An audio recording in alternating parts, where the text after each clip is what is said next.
Happy December 19th, Julie. Same to you, Sarah. Thank Here we you. are, just heading into the solstice. Here we are. We're almost at that darkest day. Darkest day, longest night. I think I'll switch my glasses. Okay. Yeah, solstice. Solstice is a big deal. And it's been quite mangled by patriarchy, but it is the birth of the sun, right? The sun is at its weakest in the northern hemisphere. I was thinking about what a trick it is that the colonizer mentality went to went to the southern hemisphere and convinced everybody that the longest day of the year was the longest night of the year. So they're all down there celebrating Christmas at the summer solstice. Right. And then I guess they're having, yeah, the summer solstice. So they're not celebrating, they're celebrating summer solstice, which we do in July. Right, but they have Christmas tree, like they do Christmas, because their culture comes from, the overarching culture, Right. not the native Aboriginal people. They wouldn't celebrate Christmas. Right. Yeah, it kind of Right, makes I just think it's it's funny. I just think it's a funny connected. thing. It's like the reversal of truth or something.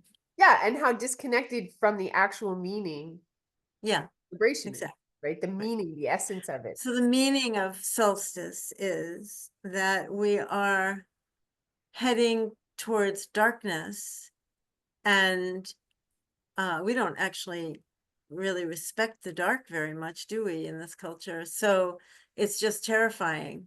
And so I mean, I'm sure that in the actual solstice it was about, they had it was about putting on your winter fat, because winter was going to come, and it was going to be cold, but the days would get longer. Mhm. Right? So it's the birth of the baby. The baby is the year. Yeah. It's the birth of the new baby year, which is 2025. So there's lots of, I mean, I think that's still in us. I think that's what we all feel. We all feel so happy, or we all, at least we used to feel so happy that it wouldn't just keep getting darker and be eternal night. Um, But then we sort of confuse that with spending a lot of money and giving each other things that we don't need or want. Yeah. Yes, with material. Mhm. Well, that's the whole issue right now is confusing materialism with meaning. I guess so. I guess that's the issue, the Yeah, whole issue. yeah. That's it, everybody. That's what you need Yep. to know. You don't need to And know anything else. Yeah. yeah. Yeah. But So, so here we are in the Mars retrograde, and governments are falling and rising all over the planet, mostly falling, but mhm. yeah, there was Syria, which was quite exciting and very positive. And now there's Canada. We're all waiting to hear what Justin's going to say, but everybody's expecting Justin to say goodbye. I love how he So, always disappears during a crisis. It's really cool.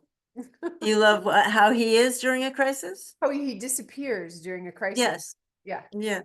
Where does he Hmm. go? Maybe he goes in to his cave. But He's a Virgo rising. I think by and large, he's probably pretty insecure. yeah. Do you so the so you consider what Canada is going through and like well the world at large, but this particular illustration part of the Mars retrograde, obviously. Well, it's part of everything. It's part of Jupiter square Saturn as well. But when you look at Justin's chart, for example, because Justin he has to make a decision, Hmm. right? Hmm. So Mars is going to station squaring his moon, Oh, which is, a bit emotionally, it's a it's not an easy decision to make. That's not till February. So all of February, he has Mars kind of sitting there squaring his moon. So I assume it'll be difficult for him on a personal level. yeah. Um, and it already is. I mean, Mars has already crossed that degree once. It's just going to come back the second time. Because his moon is it conjunct Algol? No, it's at 17 degrees of Aries. Oh, his moon is okay. Right, right, right. Okay. It's his midheaven that's conjunct algol. Yeah, it's his midheaven. Like a lot of these leaders have the midheaven conjunct algol. It's just bizarre. Anyway, yeah, I think that Mars square his moon will be, it's in the 11th house. The 11th house is the Mars will be in the 11th. That's the house of your political organization. And Mars went stationary. Oh, it's quite interesting, actually. Mars went stationary retrograde on his south node, Oh my his God. south node in Leo. Okay. And his specialness has been called into question. Right. Yeah, Right. it's quite painful for him, Hmm. I think. He has Venus also conjunct the North Node. So if he makes the right decision, if he actually lets go. Right. It's so interesting though. I don't even know if I know what it means, but he came into power with Pluto squaring his moon.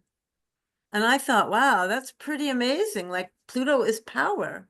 Yeah. And there were other things as well, but and then Pluto went on to trine his Saturn, which is up at the and his midheaven, and that was at the top of his chart. So he stayed, but now Pluto's on its way somewhere else. But I think, I wish I was his astrologer because then I could tell him, I could help him a little.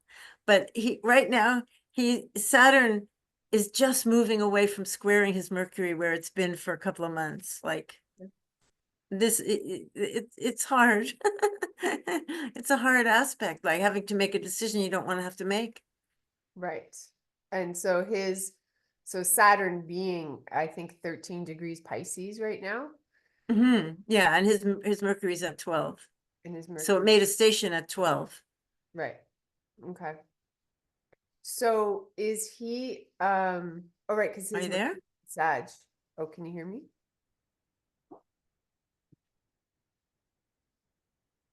Can you hear me? Hmm. Mhm. I think there's something off with our connection, yeah? Yeah, it just came in that it was, You're kind of frozen. oh no.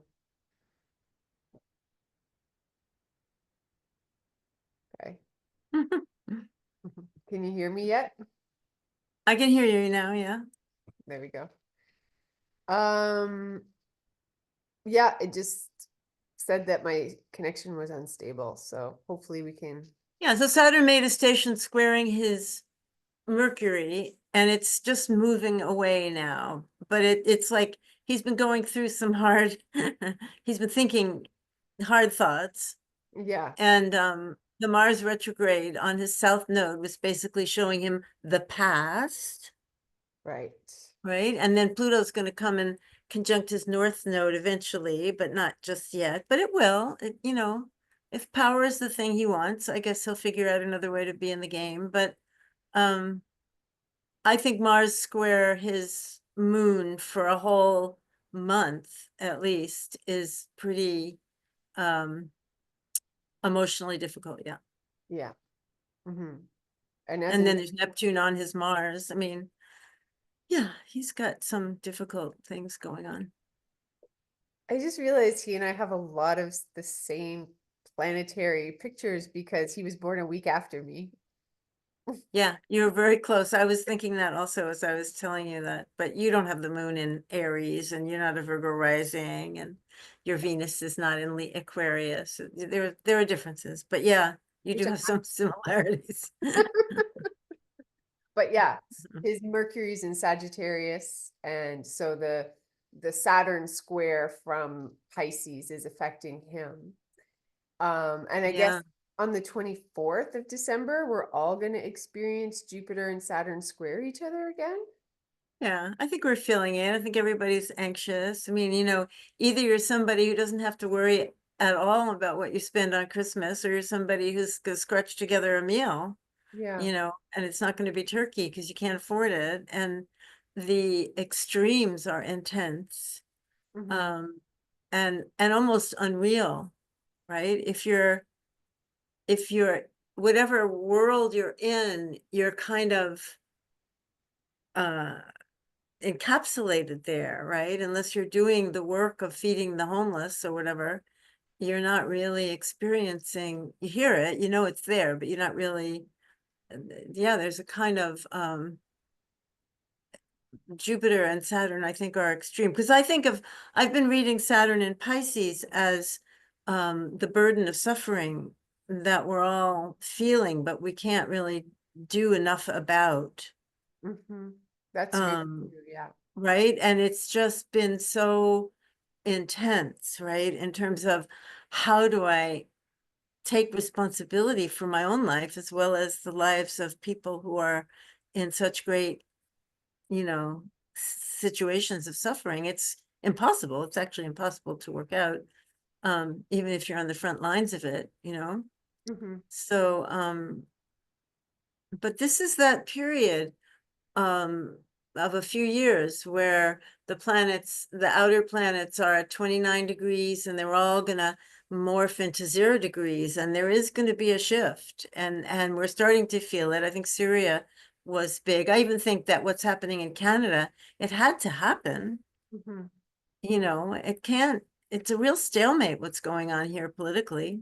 Mm-hmm. um so, yeah, I think that, but I don't think anyone's feeling relieved, right? Mars is retrograde, and there are some interesting upbeat aspects, though. Mars and Saturn are going to trine each other in February, right? So Mars is going to be stationing at 17, 18, 16, 17, 18, 19, let's say, Cancer, and Saturn's going to be going through that same degree of Pisces. So that's a trine. There's really a lot of possibility in February and a bit of March, that if you really know what you care about, you'll be able to focus on it, That's a right? And direct yourself towards it. that's a really good point, Julie, because I think that is part of the ailments. Like there's tons of ailments, but like a lot of time because we're so distracted by things that oftentimes people don't have enough time with themselves to sit and reflect on what is important to me, Well, right? that's what the algorithm wants. They want us not to have time to reflect, because if you reflect, you won't click. That's right. You won't click in and follow, whatever is not necessarily you. So I think that that's really good advice for people, or direction, is to try to spend time with your spouse, even 10 minutes a day, just in silence. Just being quiet for 10 minutes can make a big Right, difference. so the astrology is suggesting that in February, that would be just very productive. So Right. the Saturn Jupiter square, which is right Christmas Eve, I think is exact, um, is really showing up the discrepancies of how our mind is off in all directions and our soul is not. Yeah, so there's a battle between Jupiter, which is in Gemini, which is distraction and just wanting to feel good, just wanting to go on to the next thing. It's a bit addictive, Jupiter and Gemini, uh, versus Saturn and Pisces, which says there's an overwhelming problem everywhere. Yeah. Yeah. Yeah, Absolutely. That's a really yeah. clear sort of something to really clearly hold on to in that during that. And that's literally in 5 days, that square. Yeah, we're in it. We're already feeling it. And I think that I mean, what's astrology? Like, who cares what Jupiter and Saturn are doing? They're not touching me. But if you're tuning into that, it's a real strong um, suggestion or metaphor for holding the discomfort rather than, holding enough of the discomfort so that you're not just addictively, clicking or overwhelmed by things over which you have no control, Yes. Yes. right? It's not easy. And it's, not easy if you have little kids. Very, very, very challenging because it's already challenging to have little kids, but Well, and you just want it to be nice for them, and why wouldn't you? yeah, Yeah. absolutely. So I was talking with somebody yesterday about, a situation, and I was asking them, "Oh, do you think that's Pluto, or would you think that's Uranus?" And they're like, "I couldn't pull the two apart." And so it made me think, like, just like, I, I like to like be like, "Oh, that's Pluto, or that's that," and separate them. But it really is all the planets together creating this experience, right? Like, it's not just Jupiter square Saturn, and it is that plus the Mars retrograde. It is that plus, so you can't really pull them apart as experiences, other than just to sort of like feel them, right? Does that make sense, that question? Well, I have Jupiter and Saturn, me and Justin and you maybe, all have the Jupiter Saturn thing right on our Mercury, Yeah, right? So it's very front and center. right. So that's the feeling of well, this is my first December of keeping my head above water, you could say. And it's always there. It's always there to go into that funk.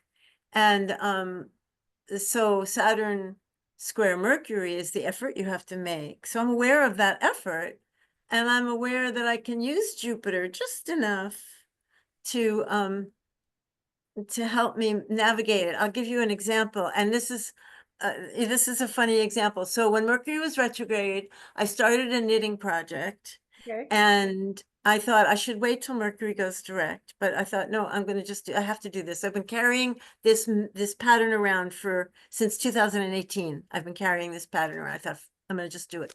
So I did it, and it was coming out really good. And then I don't know what happened, but I switched it. So I switched the knitting and the purling, and suddenly it came out backwards. So I'm halfway up the back of the sweater, and it suddenly turns backwards. Uh-oh. So I'm thinking, I don't care. I don't have to be perfect. And then I just looked at it and thought, I have to rip this out. I'm going to rip out everything I did and start over. And I just did it. And now that we're talking, that's Jupiter, Saturn. And Yeah. of course, it's a perfect thing to rip it out and start over. It's absolutely great. Knowing that Jupiter is squaring Saturn makes me feel really good about ripping it out, Right. Because right? ripping it Because out. I understand the tension between wanting it to be how it isn't, having lost my focus and switched, and I knew when I did it, but I thought I'd switched the other way. It's really, I mean, it's a ridiculous story. You couldn't even tell anyone, but it was like I didn't have to make that mistake. Right. And um ripping it out seems like a good idea, right? It's it's a couple of weeks of work, but I'll be a better knitter for it. I won't make that mistake the second time. Anyway, that to me, it's, who cares what my knitting is? Right. Um, But it's an example, but it's an illustration. example. Right. And I think that we can look at, what's happening in the world. We can look at Saturn square Jupiter and talk about Trump and Justin Trudeau and Syria and all that, or we can keep it in our own lives Yeah. and work it that way. And to be honest, if we work it in our own lives, we're working it in the world to some extent as best we can. I mean, if I could actually answer the phone and have Justin Trudeau on the other end, I'd be happy. I'd be happy to help, you know? But if I can't, I might as well just focus on what I can do. Right. Which is, yeah, that is, that's one vote for sanity. I was having a conversation with somebody at a shop, and they were saying, yeah, like I've stopped, I listen to my local news because I have control over that. I, I can, I can listen to that and then respond in some sort of action, or In my neighborhood, yeah. I can manage that, I can manage me and my community at large. That's what I Hmm. have control over, and that's what I'm choosing. Hmm. Hmm. And I think it's a saner choice in a way, it's a Hmm. choice to choose to focus on what you can do. Mhm. Yeah. Yeah, and so understanding the planetary pictures, maybe Mars is doing something for you. Like you have to figure out which thing you're resonating with and then act accordingly. Exactly. Yeah. And Yeah, there's a very fun feeling when you realize what it is. yeah, When you it really realize, is. like, when I was going about, and I was, when you're doing you don't even realize the thoughts you're having. And then all of a sudden I realized the thoughts I was having. I'm like, oh my God, that's my Mars. That's my Mars That's right. retrograde. That's part of it. That's part of That's the right. illustration of it. You get. And And I didn't realize that this Venus, this Mercury thing was, I didn't realize that Saturn and Jupiter were about ripping this sweater out until just now. right. And when you get it, you're like, oh, and it gives it this sort of like, oh, I can look at it through this different lens now of first of all accepting that it's happening, because there's a lot of Right? energy put towards like, oh, you know, now Tons. it's, yeah. And then as soon as it happens, you're like, oh, okay, of course, this is my personal reflection of the macrocosm happening. And That's so right. it's like getting it's like getting a knitting project or like a white canvas, and you're like, okay, how am I gonna work this? How am I gonna understand this in a way Right. So when that I is, do a reading for yeah, somebody, when you do a reading for somebody, and we're telling, I'm giving people a year's worth of information, let's say. You've got Pluto's doing this and Saturn's doing this and Neptune's doing this, and they have to synthesize it. But well, by the time you're done, you do have a sense of what someone's year is going to be like, given, given all the qualities that are acting out. And I think the big thing we should keep in mind as part of the collective, and it's very hard, but I think we're all in it, is that this year, so Pluto hit 29 degrees in 2023. Neptune is at 29 degrees in 24 and 25, and Pluto was there in 24. In 2025, Neptune and Saturn and Uranus all go back and forth between 29 and 0, right? So this journey between 29 and 0, which is this threshold degree, started in 2023 with Pluto, takes till 2026 before they're all across their lines. And it is a period of incredible transition. And all it the feeling at 29 degrees, the feeling of 29 degrees is, I'm never going to get there. I'm never going to cross that line. But you always do it. 29 always becomes 0, right? And so the entire planet between 2023 and 2026 is making this outer planet with a little bit of Saturn and a little bit of Jupiter thrown in. And then you could always put the nodes in Jupiter always do that, but Saturn, right? And it's stressful to be on the edge like that and not to be, we just want to be across. yes, we do. Yeah. But it's like transition. You can't get a baby out until the baby's ready to get out unless you like cut the mother up. Yeah, we don't want to do that. Definitely No. don't. And there's Well, we don't have value. a doctor. There's no doctor up there. The doctors in Canada either.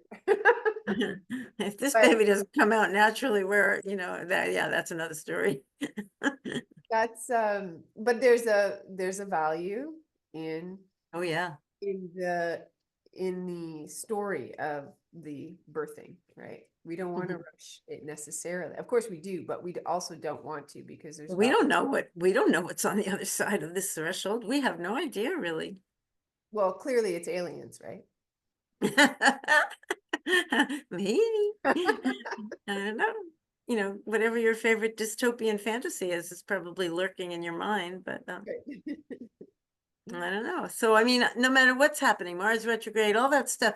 And when a planet, like, with Mars retrograde, it goes back and forth between 29 Cancer and 0 Leo, right? And it did it in November and it's doing it in January and it'll do it again in April, right? And every time it hits that threshold point, it activates these other thresholds that are happening. Right. Oh, that's a really interesting image, and to sort of hold on to, during this time period is exactly that. And people are feeling that it's a very difficult time. People are feeling not balanced, not grounded, not feeling themselves, right? And it's like, well, no wonder. It's like Right. we are. We don't know if we're fish or fowl. Yeah. That's right. We're literally in the middle of being one way, transitioning into another way. And you Right. can, And you can find a pundit to tell you anything. The yes. world is coming to an end. This is the beginning of the new age. You know, it's all there. And it's all there. Nobody's wrong and nobody's right. Well, and I think that lends itself to the uncertainty and the evolution, because before we would always rely on these outer authorities to tell us how it is, right? Well, you tell me how it is. Okay, well, the authorities are saying it's this way. And that authority, that reliance on authority to tell us how it is needing to change. We can't just say, okay, you're the authority, you tell me how it is. It's like, no, we all have to learn how to assimilate information and kind of become our own authority in terms of choosing what information we're going to listen to. Even at the same time that we're not ultimately powerful. It's tricky. Right? Yes. I'm preparing my January 1st thing where I always like do the whole year on January 1st. And I'm thinking about the fact that I don't want to predict anything. Like I don't want to be in the position of being someone who tells people I know what's coming. I can read the astrology and I can read it quite, well, but what we do with that, I want everyone to figure out what they're going to do with it. And I'm trying to figure out the language of navigation versus the language of prediction, how to just deliver. Well, Neptune's going to go into Aries, and this is, what that means. Hmm. Yeah, Yeah. right. And that's the challenge. And if people want to sign up for that, they can contact you. Yeah, she just send me, you can go to my website and find it Get a link under down workshops. below. So you can just send me an email. Okay, I'll put your link to your email down below in the description. Mhm. So if anybody's down there, they can like and subscribe as well. It's a lot of information, and um, it's meant to be an overview of the year, but there's never been a year quite like this. Never? I mean, even in the pandemic years, it was just basically, when is this gonna be over kind of thing. But this is kind of, where are we? Like, what's happening? Where are we Yeah, going? Nobody's going back. yeah. There's No, nothing to go back to. we're all moving forward. Hmm. And I don't know if anyone ever remembers what I say, but I think, I'm going to quote myself, right? That we have a 20 some odd year challenge of how we get to the age of Aquarius. This is it. Hmm. That's, we're in a 20-year struggle, more or less, to figure out how to do this, or not, but likely to figure it out. Yeah. Yeah. I mean, that's because we started this Jupiter Saturn, no, Jupiter. Jupiter Saturn conjunction at 0 degrees of Aquarius. Like, wow.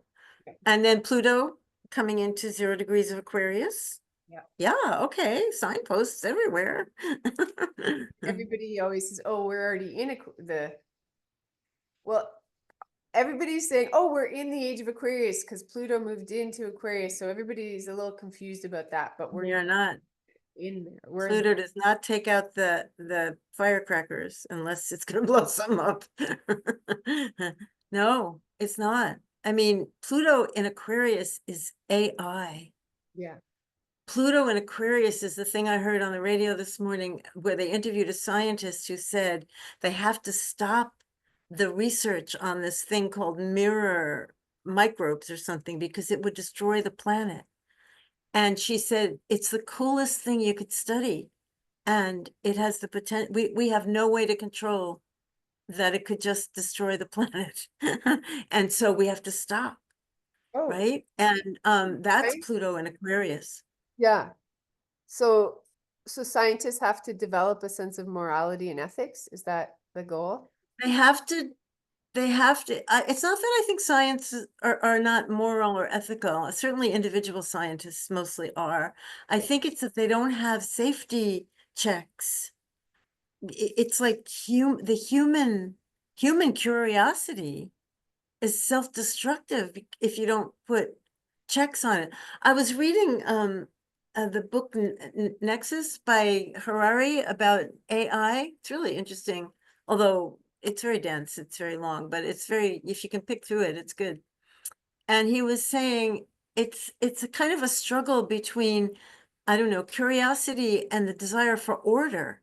And when they come together, we don't we don't I'm not giving it justice because I'm not as smart as he is, but we don't know how to use the technology that delivers the information Mhm. properly. Yeah. So I'm not telling you I know how to do that, but I'm telling you that's what Pluto in Aquarius is about. Like my astrological contribution to this conversation about AI is it good or is it bad? It's that is Pluto in Aquarius is going to show us everything Mhm. that isn't good about it, Mhm. all the powerful things it can do.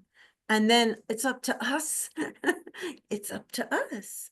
Later in the year and into 2026, Uranus and Gemini will trine Pluto in Aquarius. Like we're not there now. We're not even close now, but it's very inventive and but it's very sorcerer-like, right? It's not necessarily interested at all in putting the stops on things. But if you combined it with people who were willing to figure out how to use these powers wisely, it would be awesome. It'd be an awesome aspect for innovation in technology that would serve humans. That, sorry, As what's that aspect? That's Pluto in Aquarius. Uranus is going to go into Gemini, Okay, right, right. and it'll be in the early degrees of Gemini, and Pluto will be in the early degrees of Aquarius, and that'll be a trine. That's pretty exciting. When's that? I mean, That, we'll talk more about that when it comes, but okay, like 20, end of 2025 kind of thing? 2020. Uranus goes into Gemini on July 9th, I think. Oh, okay. And it stays there till November 9th, and then it goes back into Taurus, and then it goes finally into Gemini sometime in 2026. But it'll catch up to Uranus, up to Pluto because Pluto moves more slowly. Mhm. Okay. So it's like there's no there's no guarantee about where we're going, how we're going to go forward. And and Elon Musk at the helm is like terrifying. Mhm. But things change, and there's a lot of humans in the world who actually aren't on side with that. Yeah. um I was and listening to a yeah. podcast and there were two, they had on two individuals who had actually left AI or left Google, I think, or something, and they had Yeah, already. Yeah, started sure. lobbying politicians and powerful people to garner a sense of responsibility around AI. And those things, those discussions, every time Pluto went from Capricorn to Aquarius, there was a major discussion of that in the Mhm. news. Wild. But what's happening now that's quite interesting too is that in Australia, they're banning kids under 16 or something having, I mean, wow. So let's save the children. Yeah, I mean, yeah. yeah. It's starting to be common sense. There's a great new book that someone wrote that I won't have the title of in my head, but about, how why kids are so anxious and stuff and how it really is absolutely in line with smartphones. It's not that esoteric anymore. It's pretty obvious. Yeah. So Pluto and Aquarius is gonna reveal all that, and we're gonna have to, humans, not me, not you, but humans are gonna have to figure out what to do. How to I use mean, it. we're already having to figure it out. It's already quite dangerous. It's already at dangerous proportions. Yeah. Yeah. And my daughter, having been in the, born into that without us all fully knowing, Yeah, you see that terrible. Yeah. generation. That generation really was sort of the victim of the ignorance of it. Yeah, she's probably among the most affected by the lack of restriction. Yeah. Yeah, absolutely. Yeah. Yeah, Yeah, and it's hard because when it comes to the quality or the when it comes to the mind, you kind of have to decide to retrieve it yourself. It's your own mind. Like I can't do that for another person, really. I can be encouraging, but yeah, yeah. The power of the mind. right. So there's gonna be a lot more air. I mean, Jupiter and Gemini's been air, but it's been a lot of craziness. But yeah. Um, but Pluto, Uranus, that's more air, and then Neptune and fire. It's a very different energy that's coming. Yeah, And it's very revolutionary.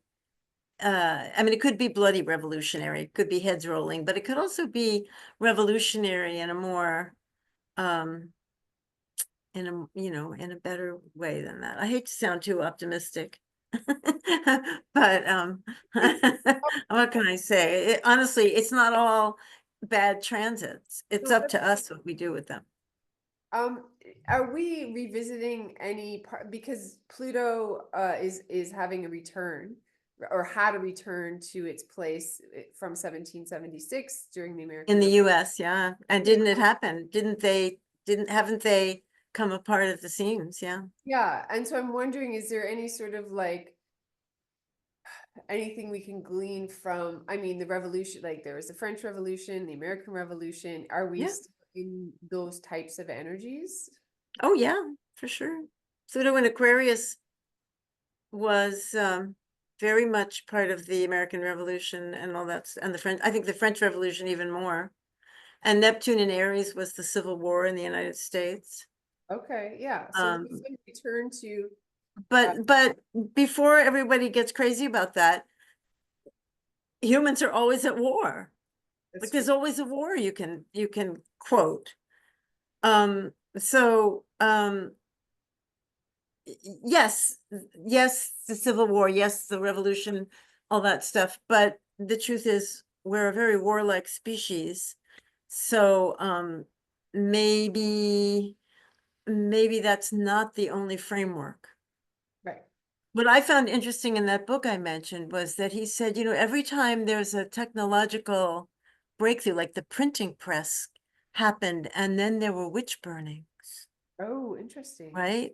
And he talks a lot about what happened in Myanmar and how that was driven by the internet, that was driven by Facebook, Oh, and wow. Facebook refused to do anything to stop it. Right. Right? And that was like a massive ethnic cleansing, as they call it. Um, but just dead bodies, dead people. And so that's probably more something to think about than just war, to think about this AI thing that Pluto is so strongly representing is something about a growth in technology that we're not capable yet of managing. And we have 23 years. Pluto will be in Aquarius till 2043. Wow. Whew. It's a long time. Well, let's hope we're not at the same level for the whole 23 years. I'm counting on, I mean, hopefully that we'll make some progress along the way. That's the, Um, yeah, that's the goal. And mhm. Gemini, like you said, Uranus and Gemini will bring some good things. So it's Yeah, not, and we have to keep in mind that most people care. Most people are kind and caring of each other. It's not, I mean, there is a way in which one of the saddest things that's happening is the way that we click in the internet. It's kind of making us all kind of psychopathic. Like, we're having to tune out what we feel, but we're also being encouraged to tune out what we feel. yeah. And that makes you kind of, but face to face, most of the people I encounter are quite, they smile, they say thank you. Well, that I They're, think that's it yeah. too, because it is obviously quite divisive, and you get into identities and belief structures and ideologies. And then if you just go and talk with people, you really feel that most people really are good people, you know? Right. I talk to at least one person a day who I think is a very good person, when I do a reading, and it's like, Yeah. yeah. I'm not giving up on all the people that I talk to. Yeah. Yeah, and I think that's important that we continue to talk to people one Yeah. on and like in an embodied way for sure. Well, Aquarius is the sign of humanity Right. and humanitarian, all those words. Yeah. Yeah. So, okay, why don't I put the link for that book that you mentioned in the description too, and then you can get the name of it or something. Oh, the Yeah. book about AI? Yeah, from Harari. Yeah. Yeah. Noah Yuval Harari. I can find it. Yeah, it's good. Good book. Okay, sounds good. Thanks, Julie, for your insights and Okay, well, thank you, Sarah, for yours. positive. It came across very positive. I know I'm not usually so positive. Well, it's, ho ho ho season, so Right. let us let us rejoice in the return of the light. It's a miracle that's accessible by everybody. And it just happens in the heavens every year of everybody's life. Yep. And it's the day that the light hits this, like if we're in Stonehenge, the light comes through and hits the stone exactly in that place. And then the days start getting longer, Yeah. right? So it's its own little magical, mystical miracle. That we can all get on board with, maybe. Yeah. And I think it's really a miracle because what are the chances that you would have the lineup of, the sun and the earth, and you know what I mean? Like maybe it's a geometric miracle, but nonetheless, it is deep in the brain Yeah. Yeah. to appreciate the sun standing still and getting born. Yeah, it's beautiful. It's beautiful It's when you, beautiful. Yeah. yeah. Thank you, Julie. Okay. See you next time. Next time.